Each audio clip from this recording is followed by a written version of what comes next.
impake na naman tayo dahil, ayun nga, pinalayas na naman ako ng aking asawa. Joke lang. Papunta ng ibang bansa. Ride muna sa bus, konting video, para may remembrance.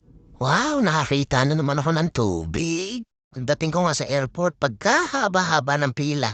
Ito na, pasakay na ng aeroplano. Boy, bilisan nyo dyan. Siyempre, habang nasa loob ng aeroplano, sinit ulit ng video. Paglapag na Singapore, may sundo agad ako, papuntang Miramar Hotel. Hay, salamat. Nakarating din. Ito na nga, papasok na tayo sa kwarto. Kaso, pagpasok ko, nagulat ako. Kasi nandun na ang mga gamit ko. Ang ganda ng kwarto at sino naman kaya naglagay ng gamit ko dito? Hello, ikaw ba yan? At ayun nga, sa pakot kong mapuyat dahil hating gabi na, ay humiga na agad ako. Ay umaga na agad? Hilamos na ako para makapag-breakfast na. Tao po. Pwede po ba makihilamos? Ay, may bathtub pala dito. Ayun, nakalababo. Makababa na nga at makakain na. Hindi pa naman ako nakapaggabunan kagabi. Wow, ang ganda ng carpet. Sasakay tayo sa elevator. Yum, yum, yum.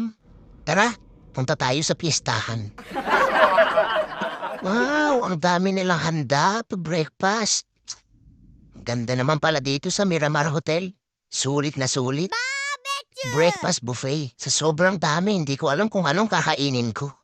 Ano ba naman yan? Masisira na naman ang diet ko nito. Sobrang sasarap ng pagkain dito. Tara, kain tayo. At heto na nga, kilisanin ko na si Miramar Hotel. Hehe, dyan ka na muna, Miramar. Nakakagutom naman maghila ng baleta. Sana may altares pa ang piyesta ng kainan kahapon. Kagutom talaga. Ayun, may kainan nga ulit. Kapag siniswerte ka nga naman talaga, hindi ka mamalasin. Hehe, sarap talagang kumain kapag luto ng iba. Pero kapag luto ko, ay nako, nakakaumay na. Pero sila, sarap na sarap. Tara, kain tayo. Sabay takbo, baka hinihintay na ako ng barko ko. Ang tagal naman, sunduin pa kaya ako dito? Hanggang sa muli, from yours truly, paalam!